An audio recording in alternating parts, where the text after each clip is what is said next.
All right, a very good morning to you once again. It's time to check out the Sunday papers. My guest this morning, ENCA political reporter Asanda Makaka, comedian Teboho Theoha is also here with us. Hashtag newspaper bay. But before we go through the leads, I'll tell you why I call him that in just a moment. Before we go through the newspapers, let me take you through the front pages. Perhaps let's start with the City Press. This is their top story this morning. Cyril Dlamini face, I should say Cyril Dlamini Zuma, they face each other. They claim victory there, and both, of course, are saying that they are the front runners. The numbers there, we'll go through all that and more in just a moment. The Times, or Sunday Times, I should say, bongo bribe, Eskom top brass feared jail. And one of my colleagues last week did say that it was just a slight reprieve that we had from the Sunday Times because of what was happening in Zimbabwe. But we did anticipate that we were going to get more on the bongo saga. The Sunday Independent this morning, downgrade despair hits South Africa, weak growth there, public finance fails, rapid deterioration, and treasury capture are just some of the points that they are highlighting in the Indie. We go to the Sunday World up next. Shoot me. That's a quote there. Supersport United boss survives scary hijacking. Kulusibia refuses to give up his Merc. One of many issues that the newspaper is looking at, including Madima releasing her new album. All right, let's drill down into some of those leads with you. You know why I call you the newspaper bay, right? Why yeah, because when you first appeared in the newspaper section, everybody was just commenting about your aesthetics and not necessarily what you were saying. And I was saying, he was just so profound for a comedian. I was very taken aback. But I thought I was being articulate. Double standards all of in that, South Africa. Everyone just they want me for my body. I don't understand why. I feel used. I know. Objectify you like that. You know? Yeah. I'm more than just a pretty face. Oh, wow. That you are. Let's prove it. Let's go through the Sunday papers. What caught your attention? The Idol story. Matima's putting out, a new album, and that's good for her. And I saw that in the Sunday Independent. Yeah. What brings me into that is that while the other runner-ups are doing so well, we've got Mthokozisi, who was, I thought he was a very sore loser to begin with. And he stormed out. He stormed. Yeah, he did. He didn't go to the presser. The presser at all. And it's already a great platform. You're already the second best singer in the season. You need to be leveraging that. But for him to now, it's come out that he got into a brawl with one of the ladies there in Braamfontein, I think it was. And given the nature of the nature of abuse in this country, I feel like he could have been such a great role model out there. And he's just proven that the only way that he could ever beat a woman is with his fists. And I find that absolutely disappointing. I don't think he was a rubbish singer, but I think he's tanked now. He's absolutely ruined it for himself. It's terrible. Asanda, I don't know if you've seen some of those pictures of that woman. Her face bruised and battered, her tooth chipped because of what this man did. And it was an argument, I believe, over alcohol at first and over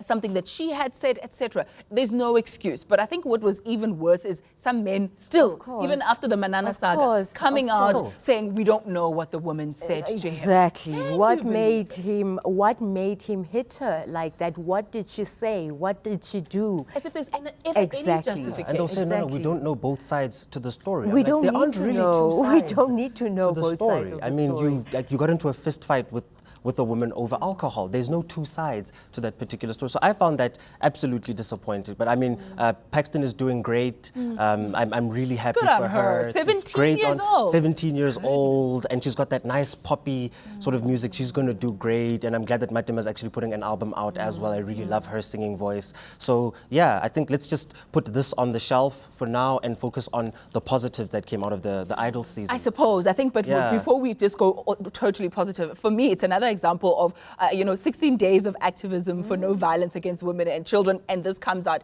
same as Women's Month, and some of the scandals that come out. It begs the question: do these days and events, etc., do they work? They may raise awareness. They'll come on air. We'll talk about it. There's a lot of discussions, and so I suppose there's some value there as well. But on the ground, is a man going to say, "You 16 days, I'm not going to beat you up"? Let's be brutally frank. It's all well and great that we have these 16 days of activism. We have Women's Month, but incidents such as this one that includes Mthokozisi. You cited the incident of a former Deputy Minister of Higher Education, Duduzi Manana. All these illustrate the point that actually abusing women, assaulting women, treating women and children in a very poor and shoddy way is a day-to-day sport in South Africa. It's happening all and around. no amount of let's designate 16 days to look at this thing is going to help that. What we actually really need is a serious RDP into the nation's soul. We are violent towards women and children. What's even scarier, though, in general. what's even scarier for me is the women you saw at when Manana was found guilty, and even when he was sentenced. How many women were inside the court, applauding, cheering, supporting him? That says to me as well that women also, whether they know that or not, are gatekeepers of this patriarchy. We're also the first to defend the likes of Mthokozisi. Yes. So maybe we need to relook these calendar, things that we do and say that can we spend 365 days in the year looking into the heart and the soul of the nation and diagnosing what it is about us that makes us this way, because it's a joke. It's also about priority, I suppose, because if a man is found to have violated a woman in any way, shape or form, but that man is politically powerful and I'm on his side, I then say, okay, I'm a woman, this is wrong, yes, but hey, December is coming. You need to so align I must yourself. just, yeah, You need to align yourself. So it brings me, I'm trying to segue into current affairs and some of the newspapers there, because we support a lot of things in the name of politics. Let me actually make another point about Mthokozisi. It's going to bring me into the story of Zimbabwe. Now, if you pay attention, when you watch Idols, there's certain people that they zoom into quite early and their stories and the narratives around them.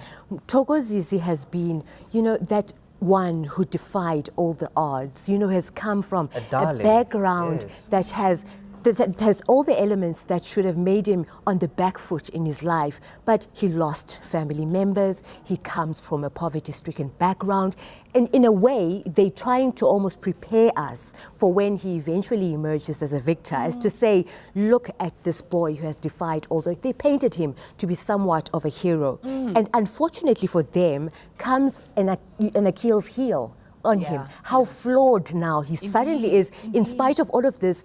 Using the hashtag on Twitter, Maina Trash, you've painted this boy into something, and now there he goes and does something which completely eliminates that. Are you looking at Mnangagwa? I am. And his checkered past, in fact, because we've forgotten that. So narrative, sticking with the word like narrative. Yeah. Here we have Zimbabwe's savior, Mnangagwa, right?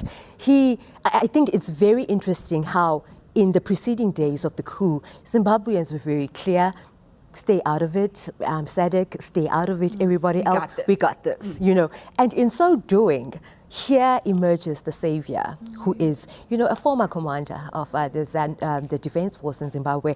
And intelligence minister. But you look at this savior and you then go into his history and you realize his role in the Matabeleland massacre. You even realize his role as recently as early 2000 when there was Operation Muramba Tsvina, which literally means getting rid of the filth. I don't know if you remember, that's when people were removed from slums. Slums were eradicated, leaving a lot of people. So now, fast forward to November 2017, I'm going to quote Don Makatile specifically. He says, Zimbabweans want SADC to stay out of their business. They plan to craft the new Zimbabwe on their own terms. Key among these, it seems, is to erase the unpalatable history of ED, and begin to see him anew. Teboho, he's a lesser evil. I suppose we have to choose between two evils? No, you know what? I think with this whole Zimbabwe story, they had the most polite coup that I had ever seen. Right? It was a coup that wasn't. But a coup What was that? It was so polite, as is the nature of Zimbabweans in general. They're very polite people. I mean, a general went on TV, and nothing says coup like Ayanda being replaced by a general on TV saying, guys, this is not a coup. Sure, we've got a tank parked in the parking lot. But what's it's a not tank coup. between friends? And I think when it took this turn, I thought they would really just clear out all of the machinery that Robert Mugabe had built around himself and just build anew. But I feel like they've just replaced, they've literally brought a crocodile into parliament in Zimbabwe, and it's going to be tough for them.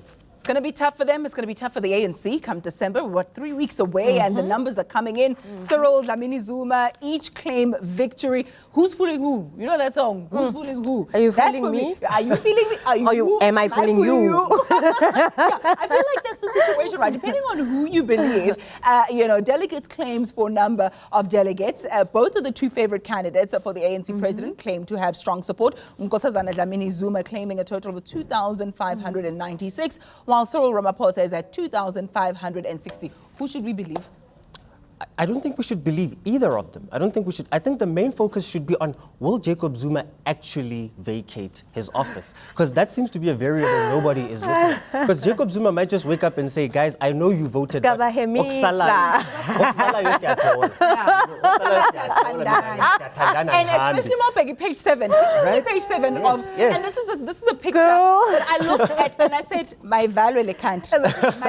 Page 7 has a picture that, I mean, it's for most of the week it's been doing the rounds on social media, and then it's this wonderful the last supper. The last supper. Jacob Zuma. Yeah, we have Nkosazana Dlamini Zuma, we have Lindwe Sisulu, we've got Balagambete, we've got Cyril Ramaphosa, as well. They're all there dining lovely. And by the way, in case you wanted to know what they ate, there was roast chicken, fish, steamed mixed vegetables, berry desserts. I think that got lost in all the politics. Seems like a lovely dinner. What do you mean? Guys, why chicken? Why always chicken? Chicken. Leave us alone with our chicken. Please leave us alone. The Last Supper, was something that was mentioned quite a bit, and I thought it was quite humorous, and that some people went as far as to even compare it to Jesus' Last Supper with his disciples. Which one is Judas here? But really, if you go into the content of this art, and I really love how Kanita Hunter actually explains it. She mentions who was present and also touches on the content of the discussion that took place, and saying that President Zuma spoke a lot about unity. He also tried to sneak in the suggestion which was rejected at the previous second deputy president. And by so doing, it would seem, we say in isiXhosa, uyahlakulela, so he's trying to pave the way in a way in case Nkosazana Asanda, we're going to have to leave it there and turn our attention to what Xoli is going to be picking up. I have a sneaking suspicion as much ado about what's going on in the Sunday papers. Xoli Mgambi, Politburo is going to be quite hot today. Who's Judas? Who's Judas in your opinion? You want to go there? I'm throwing you under the bus. I'm not going to speak about Judas, but very interesting the topic you guys are talking about this morning. You spoke a lot about Zimbabwe. Is this truly a new dawn for Zimbabwe? We're going to be discussing that with my guests, but at the top of the discussion on Politburo, state capture is once again at the center of it, as President Jacob Zuma's hand is exposed in shenanigans at Eskom, and of course, the Gupta's hand, the former chairperson of the board at Eskom, Zola Tsotsi, revealing that he was actually taking orders from the so-called Gupta brothers. So that's at 10:30 this morning. Don't miss it. Thank you so much, Xoli. We'll catch up with you at 10:30. It's a wrap from the Weekend Wake Up team. My colleague Tembegile Mkhototo is standing by with the latest, and he'll give us all that and more in just a moment. Bye for now.